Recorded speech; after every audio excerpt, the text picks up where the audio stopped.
नमस्कार। आपने मुझे अपनी बर्थ डिटेल दी 20 अक्टूबर 1988, 4:20 मॉर्निंग में आपका जन्म हुआ। हॉरोस्कोप की शुरुआत लगन से करते हैं।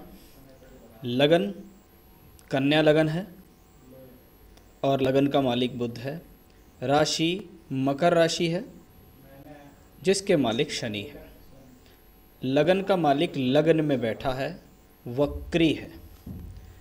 जब बुध कन्या राशि में हो तो वो स्वग्रही भी होता है, अपनी राशि का उच्च भी होता है और मूल त्रिकोण राशि में भी होता है। यानी बुध के अंदर तीन गुण मिल गए और वो वक्री भी हो गया। अब प्रॉब्लम्स आपके लिए बढ़ गई। लग्नेश लगन में है, उच्च का है, ठीक है।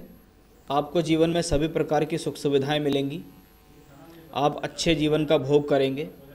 लेकिन प्लैनेट वक्री है। ऐसा व्यक्ति बहुत ज़्यादा, एक तरीके से कहते हैं, माइंड उसका बहुत शार्प होता है। किसी न किसी प्रकार की उधेड़ बुन में अपने आप को हमेशा रखता है वो व्यक्ति। वक्री बुद्ध के बारे में ये कहा गया है, और ख़ास तौर पे उच्च का। ऐसे लोग अपने सामने किसी को कुछ समझते नहीं हैं। वो ये समझते हैं कि मैं जो डिसीजन ले रहा हूँ या मेरा जो निर्णय है वो सर्वोपरि है। आप उनको कितना भी समझा लो लेकिन उनके समझ में वो चीज़ नहीं आएगी। उसका दूसरा रीज़न भी है कि शनि और मंगल, जो कि दो स्वभाव में अशुभ ग्रह हैं, एक छठे का मालिक है और आठवें का मालिक है, दोनों बुध को दृष्टि देते हैं। शनि की 10वीं दृष्टि, मंगल की 7वीं दृष्टि बुध के ऊपर आती है, ओवर स्मार्ट बनाती है, ज़रूरत से ज़्यादा चतुर बनाती है। व्यक्ति अपने स्वार्थ के बारे में सर्वप्रथम सोचता है और उसी कारण जीवन में मात खाता है, क्योंकि बुध बुद्धि का कारक, निर्णय लेने का कारक। कब मुझे क्या निर्णय लेना चाहिए वो आपके बुध पर निर्भर करता है। आपने एक सवाल भी मुझको बोला कि जी जॉब में ज़्यादा समय तक टिक नहीं पाता, वो यही रीज़न है कि आपका जो लग्न है वो दिखने में जितना मजबूत दिखता है उतना अच्छा है नहीं। आपके लगन को प्रॉब्लम है, आपका लगन कहीं भी सेटिस्फाई नहीं हो पाता, और यही स्थितियाँ रही भविष्य में भी, तो आप कभी भी सेटिस्फाई नहीं हो पाएंगे। शनि का प्रभाव, मंगल का प्रभाव, आप देखिए जब ग्रह वक्री होता है तो ये मजबूत होता है लेकिन चेष्टा बली होता है। व्यक्ति के भीतर उधेड़बुन रहती है। साल 6 महीने किसी काम पर लगकर कर लिया, उसके बाद उसको नई उमंगें उसके दिमाग में चलनी शुरू हो जाती हैं। सप्तम भाव में मंगल है, मांगलिक दोष है। जब शनि और मंगल दोनों बुध को देखें तो ये बात मैं आपको बताऊं, या तो आप अपनी आदत सुधार लीजिए, क्योंकि ये नौकरी के साथ ही नहीं होगा, ये जीवन की हर उस चीज़ के साथ होगा जिसको आप हासिल कर चुके होंगे। कि मैं किसी चीज़ के पीछे लगा रहा, मुझे वो हासिल हो गई, उसके बाद मैंने उसे तवज्जो देनी बंद कर दी, उसके बाद मेरे लिए वो के लायक नहीं रही, मैं फिर किसी दूसरी चीज़ के प्रति आकर्षित हो गया। बृहस्पति 9th हाउस में है, अच्छा प्लेनेट है। सप्तमेश होके नवम में आना शादी के बाद भाग्योदय करा देगा, पत्नी को वर्किंग बना देगा, पत्नी भी आपका सहयोग देगी, वो भी काम करेगी, लेकिन आपके अंदर मैच्योरिटी लेवल देर से लाएगा। दूसरा प्रॉब्लम इस चार्ट में शुक्र केतु 12th हाउस में, विवाह का कारक ग्रह शुक्र केतु के साथ हो, राहु केतु अक्ष पे पड़ा हुआ हो, सप्तम भाव में मंगल हो, लगन के ऊपर 2 अशुभ ग्रहों का प्रभाव हो, तो शादी के बाद का जीवन डिस्टरबेंस भरा हो सकता है आपका। स्वयं की गलती, स्वयं की बुद्धि, स्वयं के निर्णय के कारण। इसलिए आपने कहा कि दिसंबर में शादी है, कैसा रहेगा, ये मैंने आपको बता दिया है। बाकी तो आपकी होने वाली जो वाइफ हैं उनके चार्ट से भी पता लगेगा। आपकी नवांश कुंडली में देखिए, विवाह का कारक शुक्र जो यहाँ राहु केतु एक्सेस पे पीड़ित है, वो नवांश में यहाँ 11th हाउस में बैठा हुआ है, मंगल की 4थी और शनि की 7वीं दृष्टि से पीड़ित है। फिर प्रॉब्लम है, फिर मंगल शनि का प्रॉब्लम इस चार्ट में आ गया। तो भाई साहब, जो प्रॉब्लम मुझको वैवाहिक जीवन की यहाँ दिखाई दी है वो मुझे यहाँ भी दिखाई दी है।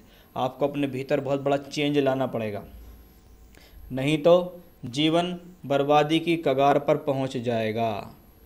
जब व्यक्ति लंबे समय तक किसी चीज़ पर टिकाऊपन नहीं रख सकता तो ऐसा व्यक्ति जीवन में बड़ी तरक्की भी नहीं कर सकता। ये बात मैं स्वयं के बल पर तरक्की की कर रहा हूँ। माता पिता से, बाप दादा से करोड़ों अरबों रुपये मिला, उसका कोई मतलब नहीं है। यहाँ स्वयं के बल पर कितना अर्जन करेंगे उसके बारे में मैं बात कर रहा हूँ। चंद्रमा भी पीड़ित, कैसे पीड़ित है? चंद्रमा मकर राशि में शनि की शत्रु राशि में बैठा, एक तरफ शनि बैठा एक तरफ राहु। इसको कहते हैं पाप कर्तरी योग। चंद्रमा मन का मालिक है, मन की टेंडेंसी।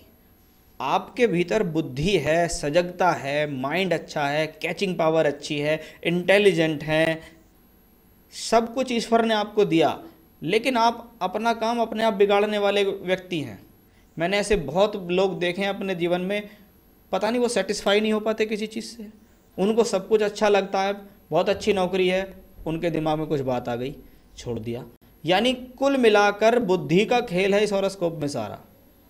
अगर आपने वो स्थिर कर ली तो वैवाहिक जीवन भी बढ़िया, प्रोफेशनल लाइफ भी बढ़िया। वो स्थिर नहीं की तो वैवाहिक जीवन भी प्रॉब्लमेटिक और प्रोफेशनल लाइफ भी प्रॉब्लमेटिक आपकी। और बात करेंगे, सूर्य सेकंड हाउस में है। द्वादशेष होके जब सूर्य नीच का हो और राशि परिवर्तन करे, घर परिवार से ये पैसा तो दिला देता है, लेकिन व्यक्ति एक फिजूल खर्ची वाला व्यक्ति भी हो जाता है। यानी कभी कभी लोगों के सामने समस्या आती है कि मैं इतना कमा लेता हूँ, उसके बाद भी मेरे पास धन संचय क्यों नहीं होता, क्यों मेरे पास अच्छा बैंक बैलेंस नहीं है। तो कहीं ना कहीं उसके जीवन में धन संचय करने के तरीके गलत हैं, योजनाएं गलत हैं उसको पता ही नहीं है जीवन में पैसा किस तरीके से जुड़ता है। तो वो कॉम्बिनेशन भी आपके चार्ट में दिखा। आँखों से संबंधित, त्वचा से संबंधित, बालों से संबंधित रोग भी ऐसे लोगों को देखे गए हैं। आपको अपने आप पर संयम रखना चाहिए, अपने एग्रेशन पर कंट्रोल करना चाहिए, अपनी वाणी पर संयम रखना चाहिए। IT फ्रॉम ऑस्ट्रेलिया 2008 से 10 अक्टूबर 2010 में वापस आ गए इंडिया। जॉब में ज़्यादा समय टिक नहीं पाता हूँ, 10 साल से नौकरी कर रहा हूँ, 30,000 से ज़्यादा नहीं कमाया। वो क्यों नहीं कमाया वो मैंने आपको बता दिया सब। आप कह रहे हैं जॉब करूँगा या बिजनेस करूँगा, पास रहूँगा या दूर रहूँगा। चलिए आपके उस सवाल पर आते हैं। बृहस्पति की दशा चल रही है आपको। बृहस्पति ने आपको प्रोफेशनल क्वालिफिकेशन कराई ऑस्ट्रेलिया से, और बृहस्पति आपका दशमांश कर्म कुंडली में यहाँ बैठा हुआ है। अभी भी बृहस्पति की दशा चल रही है, और ये बृहस्पति की दशा देखिए 2031 तक चल रही है, फिर आगे शनि की। आप अपने जीवन का टारगेट अगर आउट ऑफ इंडिया का बनाते हैं तो ये कोई ख़राब नहीं है, लेकिन ये व्यक्ति जन्म स्थान से दूर रहकर कार्य करेगा, चाहे वो इंडिया में करे चाहे विदेश में काम करे। बिजनेस नहीं करेगा, प्रोफेशनल लाइफ जो है वो जॉब ही रहनी है। बिजनेस इस चार्ट में नहीं बनता है, इसलिए आप करेंगे तो नौकरी ही। और नौकरी में स्थिरता के लिए उपाय भी बताऊंगा, और जो बात मैंने आपको बताई है उस पर टिक कर रहना, नहीं तो बहुत बड़ा लॉस खा जाओगे जीवन में। दिसंबर में शादी कैसा रहेगा उसके बारे में बता दिया। प्रॉपर्टी का बिजनेस कैसा रहेगा, बिजनेस नहीं बनता इस चार्ट के अंदर, आप किसी प्रकार के बिजनेस में पैसा ना लगाएं। एज, हेल्थ वाइज कोई बड़ा इशू नहीं, लेकिन मानसिक रूप पे, व्यवहारिक रूप पे अपने आप पर संयम रखो। शारीरिक कष्ट की स्थितियां मुझे कोई बड़ी यहाँ नहीं दिखाई दे रही। एज वाइज भी कोई प्रॉब्लम नहीं है, ईश्वर के कृपा से आप अच्छे एज जिएंगे अपने जीवन में। संतान के बारे में बात करें, सबसे पहले देखते हैं संतान होगी या नहीं। संतान देने वाला ग्रह शनि, संतान का कारक बृहस्पति वापस इसको देखता है, संतान दे देगा। सप्तांश कुंडली में भी संतान का स्थिति दिखाई देती है। आपके चार्ट से फीमेल चार्ट्स के कॉम्बिनेशन ज़्यादा हैं, वैसे ये जो पत्नी की कुंडली से ज़्यादा देखा जाता है, लेकिन आपको संतान होंगी, और गर्ल संतान आपके भाग्य से होने के ज़्यादा चांसेस हैं। यानी ऐसे लोगों को मैंने देखा, इनको स्त्रियां यानी लड़कियां ज़्यादा होती हैं, किसी को 2-3 लड़कियां भी हो जाती हैं। स्वयं के बल पर घर या बंगला कब? देखिए बृहस्पति चतुर्थेश है, चौथा घर ज़मीन ज़्यादा सुख साधनों के लिए जाना जाता है, वहाँ शनि बैठा हुआ है। ये बात तो पक्की हो गई कि आपको जहाँ पर रह रहे हैं वहाँ से तो ये जन्म स्थान से दूर भेजेगा। अब बृहस्पति की ये स्थिति आपको बंगला देगी या नहीं, वो कॉम्बिनेशन इस चार्ट में नहीं है। बात आती है घर की, फ्लैट की, मकान की, क्योंकि आज के समय में इनकी वैल्यू कुछ नहीं रह गई है। कोई 70 लाख का फ्लैट ले रहा है, कोई 50 लाख का फ्लैट ले रहा है, कोई नॉर्मल पैसे दे के उसमें EMI अपना जोड़ ले रहा है, महीने के 30-40 हज़ार कट जाते हैं, तो उतना चलता रहता है। लेकिन घर फ्लैट के योग इसमें हैं, आपको पैतृक रूप से भी पैसा मिलेगा, पैतृक रूप से भी मकान मिलेंगे, और आप स्वयं के बल पर भी ये सब चीज़ आप जोड़ पाएंगे। और अभी आपको देखिएगा बृहस्पति में शुक्र की दशा अभी बहुत दूर है आपकी। शुक्र के बाद आएगी सूर्य और ये चंद्रमा। देखिए, एक जो बृहस्पति में शुक्र आएगी मार्च 23 से नवंबर 25, ये वो एक समय होगा जिसमें आपको स्वयं के बल पर कोई प्रॉपर्टी लेने का संयोग बनेगा। लेकिन उसमें मुझको ये लगता है, क्योंकि शुक्र पत्नी का भी एक कारक होता है, तो हो सकता है पत्नी भी आपकी उस फ्लैट को लेने में आपकी कोई हेल्प करे।